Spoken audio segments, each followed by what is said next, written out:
नमस्कार दोस्तों, स्वागत है आप सभी का। आज इस वीडियो में हम बात करेंगे मो घरा या माय होम गवर्नमेंट स्कीम के बारे में। ये बहुत ही इंपॉर्टेंट गवर्नमेंट स्कीम है जिसमें हर गरीब को पक्का मकान दिया जाएगा।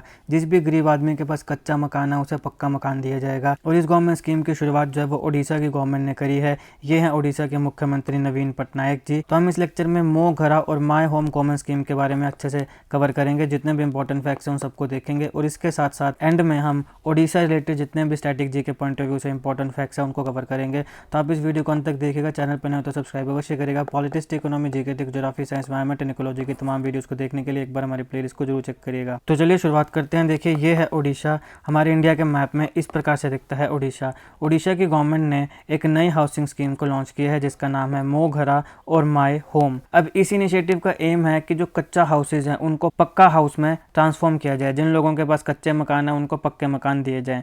ये एक्सपेक्टेड है कि ये जो स्कीम है ये 4 लाख से ज़्यादा जो फैमिलीज हैं स्टेट में, गरीब फैमिली जिनके पास कच्चे मकान है, उन्हें बेनिफिट करेगी। 2 साल के पीरियड में इस पूरी स्कीम को इम्प्लीमेंट करने में 2150 करोड़ रुपए का खर्चा आने वाला है। इस स्कीम के अंदर जितने भी एलिजिबल बेनिफिशरीज हैं, यानी जिनको भी पैसा मिलेगा अपने कच्चे मकान को पक्का मकान में ट्रांसफर करने में, उनको हाउसिंग लोन दिया जाएगा 3 लाख रुपए का। और इसका जो रीपेमेंट पीरियड होगा ये 10 साल का होगा। यहाँ पे जितने भी लोग इसके लिए एलिजिबल होंगे मो घरा स्कीम के लिए, वो फैमिलीज़ होंगी या तो वो रिसाइड करती हैं कच्चा हाउसेस में, यानी वो कच्चे मकान में रहती हैं, या फिर उनके पास एक जो है वो पक्का रूम है। कई बार आपने देखा होगा ना कि कच्चा मकान होता है उसके बगल में एक पक्का रूम भी होता है।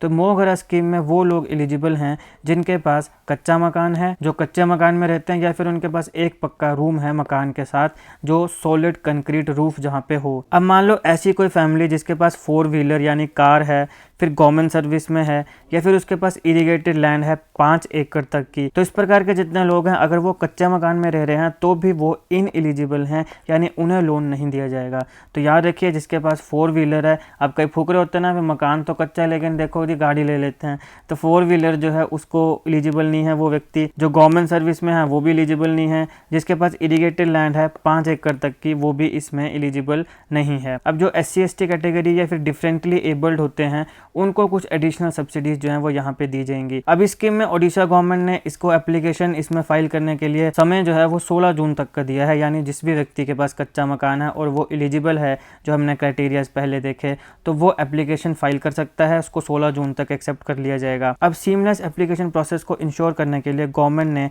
एक डेडिकेटेड पोर्टल जो है वो इस चीज़ को दिया है। तो जितने भी इंटरेस्टेड इंडिविजुअल्स हैं वो सीधे अपनी एप्लीकेशंस को उस पोर्टल में सबमिट कर सकते हैं। तो ये है मो घरा या माय होम स्कीम।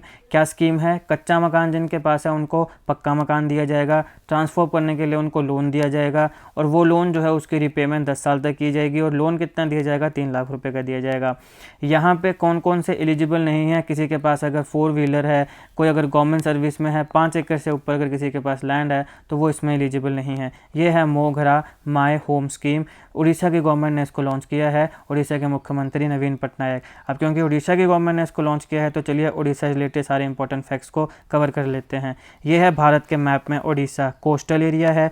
उड़ीसा में गहीरमट्टा नेशनल पार्क है जहाँ पे बहुत ज़्यादा जो टर्टल्स हैं वो वहाँ पर आते हैं और मास नेस्टिंग वहाँ पे देखने को मिलती है। मैंने सी टर्टल से रिलेटेड सारे इंपॉर्टेंट जीके फैक्ट्स को एक अलग वीडियो में कवर किया है। इस बार ये बहुत ज़्यादा खबरों में था। हाई चांसेस थे कि इस बार के IAS ये सवाल पूछा जाएगा, मगर अनफॉर्चुनेटली नहीं पूछा गया। तो हो सकता है कि आने वाले एग्जामिनेशन में पूछा जाए या अगले साल के एग्जाम में पूछा जाए। सी टर्टल से रिलेटेड सारे इंपॉर्टेंट जीके फैक्ट्स को मैंने कवर किया है। पिछले 1-2 सालों में बहुत ज़्यादा खबरों में रहा है, बहुत ज़्यादा इसके ऊपर आर्टिकल्स और एडिटोरियल्स अखबारों में आपने भी पढ़े होंगे, तो आप उसको जरूर देखिएगा। उसको लिंक मैं डिस्क्रिप्शन बॉक्स में दे दूंगा। तो देखिए, ये है भारत का नक्शा और यहाँ पे ये है उड़ीसा, कोस्टल एरिया है। जैसे मैंने आपको पहले भी कहा, 1 अप्रैल 1936 को ब्रिटिश पीरियड के समय इसे बनाया गया था। इसका जो फाउंडेशन डे है उसको उत्कल दिवसा बोलते हैं, और ये हर साल 1 डे ऑफ अप्रैल जो है उसमें मनाया जाता है। तो हर साल अप्रैल का जो 1 डे होता है वहाँ पे उत्कल दिवस या उत्काला दिवस जो है वो मनाया जाता है। ये फाउंडेशन डे है उड़ीसा का, ध्यान रखिएगा। हमारा जो नेशनल एंथम है उसमें आता है पंजाब, सिंध, गुजरात, मराठा, दरियावन, उत्कल, बंग। तो हमारे नेशनल एंथम में जो उत्कल है वो इसी रीजन को डिनोट करता है, उड़ीसा के रीजन को डिनोट करता है। तो पंजाब, सिंध, गुजरात, मराठा, दरियाविन उत्कल बंग। ये उत्कल जो है ये कौन सा रीजन है, ये ओडिशा का रीजन है। ये हमारा जो नेशनल एंथम में उत्कल शब्द आता है वो इस रीजन को डिनोट करता है, ध्यान रखिएगा। ओडिशा जो है वो वेस्ट बंगाल, झारखंड, छत्तीसगढ़ और आंध्र प्रदेश से सराउंडेड है। इसकी कैपिटल सिटी है भुवनेश्वर, जो लार्जेस्ट सिटी भी है उड़ीसा की। और उड़ीसा जो है इसको लैंड ऑफ ओरिया और एंशियंट टाइम में इसको कलिंगा भी कहा जाता था। तो ध्यान रखिएगा उड़ीसा का एंशियंट नाम क्या है, कलिंगा। अशोका जो था उसका कलिंगा के ऊपर राज था। हमें कलिंगा का वॉर सब जानते हैं, लेकिन अशोका की डेथ के बाद कलिंगा जो है उसे इंडिपेंडेंस मिली थी। सेकेंड सेंचुरी में यहाँ पे काफ़ी पावरफुल कंट्री ये बना। अब कंट्री में इसलिए कह रहा हूँ क्योंकि हम पुराने समय के इतिहास की बात कर रहे हैं, जहाँ पे कोई देश नहीं हुआ करता था, वहाँ पे प्रोविंस हुआ करते थे अलग अलग। तो वहाँ पे ओडिशा जो था वो काफ़ी पावरफुल बना था सेकेंड सेंचुरी बीसी में, खरावेला के अंडर। इसके बाद फोर्थ सेंचुरी में समुद्रगुप्त ने ओडिशा को इन्वेड किया था। 1610 एडी में ओडिशा का राजा जो था वो किंग शशांक था। इनकी डेथ के बाद हर्षा ने ओडिशा को कॉन्कर किया था।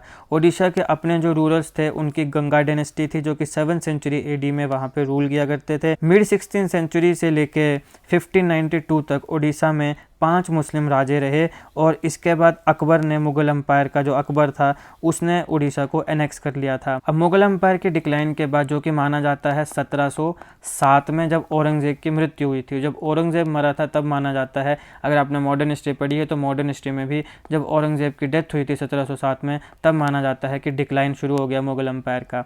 तो जब मुगल एम्पायर का डिक्लाइन हुआ तो मराठास ने उड़ीसा को ऑक्युपाई कर लिया था, और उसके बाद 1803 में ब्रिटिशर्स ने उसको टेक ओवर कर लिया, यानी अब ये ब्रिटिश इंडिया के अंडर आ गया। ओडिशा जो है वो सेपरेट प्रोविंस बनाया गया था 1 अप्रैल 1936 को। हालांकि स्टेट ऑफ ओडिशा को काफ़ी नामों से जाना जाता है, जैसे कलिंगा, उत्कल, उद्रा, लेकिन वाइडली इसको लैंड ऑफ लॉर्ड जगन्नाथ के नाम से जाना जाता है। यहाँ पे जगन्नाथ भगवान का मंदिर है। अगर हम स्टेट सिंबल्स की बात करें तो म्यूज़िक यहाँ पे बंदे उत्कला जननी है, डांस यहाँ पे ओडिसी है, एनिमल यहाँ का सांबर है, बर्ड यहाँ का इंडियन रोलर है, मतलब कि स्टेट बर्ड, स्टेट एनिमल क्या है सांबर, स्टेट बर्ड क्या है इंडियन रोलर, स्टेट फ्लावर क्या है अशोका, स्टेट ट्री क्या है सैक्रेड फिग।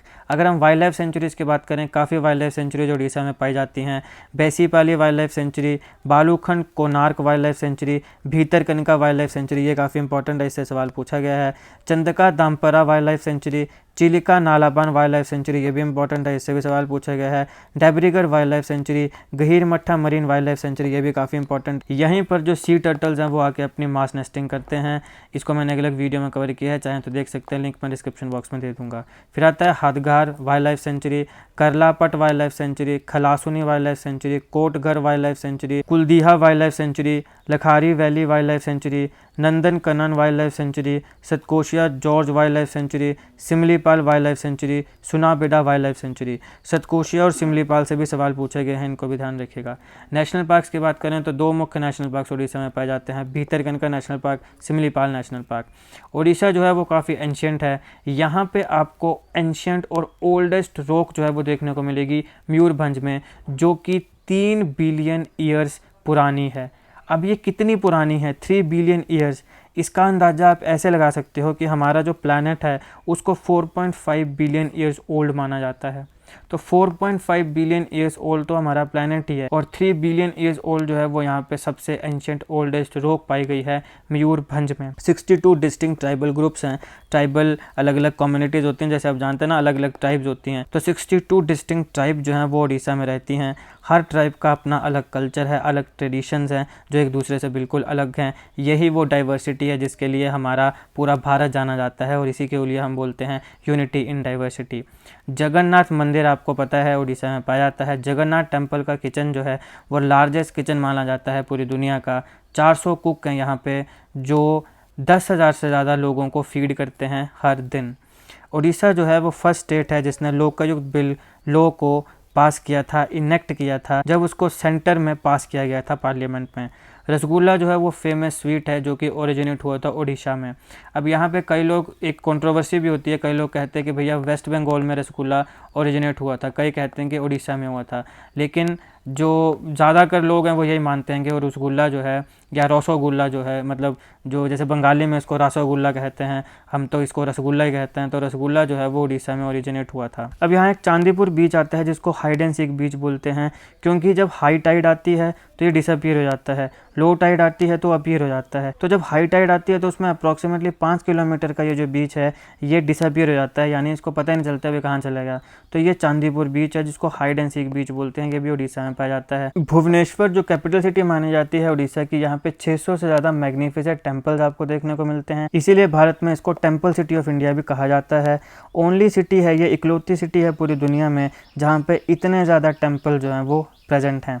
यहाँ पर एक लार्जेस्ट ब्रैकिश वाटर लेगून है जिसका नाम चिल्का लेक है, ये भी उड़ीसा में पाया जाता है, और ये पूरे एशिया की लार्जेस्ट वाटर बॉडी है। इसका एरिया 916 स्क्वायर किलोमीटर है, और ये पहले 1165 स्क्वायर किलोमीटर हुआ करता था, लेकिन अभी ये 916 स्क्वायर किलोमीटर रह गया है। तो ये लार्जेस्ट वाटर बॉडी है पूरे एशिया की, चिल्का लेक उड़ीसा में, ये भी ध्यान रखिएगा। यहाँ पे आपको लार्जेस्ट लायन सफारी मिलेगी इंडिया की, और दुनिया की इकलौती वाइट टाइगर सफारी भी आपको यहाँ देखने को मिलेगी भुवनेश्वर के आउटस्कर्ट्स में, ये भी प्रेजेंट है उड़ीसा में। यहाँ एक हीराकुंड डैम है जो कि आपको संबलपुर वेस्टर्न उड़ीसा में देखने को मिलेगा। खासियत क्या है कि ये 4th लार्जेस्ट डैम है पूरी दुनिया में। तो हीराकुंड डैम भी कहाँ मिलेगा? उड़ीसा में। उड़ीसा जो है वो हाईएस्ट प्रोड्यूसर है हेमेटाइट ओर का, और 25% यानी जितना टोटल इंडिया में हेमेटाइट ओर प्रोड्यूस होता है उसका 25% जो है वो सिर्फ और सिर्फ उड़ीसा में प्रोड्यूस होता है। उड़ीसा का पूरी टेम्पल इंडिया में इकलौता ऐसा धर्म या पिलग्रिमेज है जहाँ पे फोक, शैव, सक्ता और वैष्णव कल्ट के द्वारा इसको वर्शिप किया जाता है। तो ये अलग अलग कल्ट होते हैं ना, जैसे शैव माने शिव को मानने वाले, वैष्णव माने विष्णु को मानने वाले। तो इस प्रकार के जितने भी हैं शैव, सक्ता, वैष्णव, फोक, इन सब के द्वारा यहाँ पूरी टेम्पल की पूजा होती है। तो ये था इस लेक्चर का एनालिसिस। सबसे पहले हमने देखा मो घरा या माई होम गवर्नमेंट स्कीम जो कि उड़ीसा की गवर्नमेंट ने लॉन्च किया है, क्या उसके क्राइटेरिया है, क्या करैक्टरिस्टिक है, वो हमने सब देखा। और उसके बाद फिर हमने उड़ीसा से रिलेटेड जितने इंपॉर्टेंट फैक्ट्स आपको जानने के लिए ज़रूरी हैं एग्जामिनेशन पॉइंट ऑफ व्यू से, हमने वो देखा।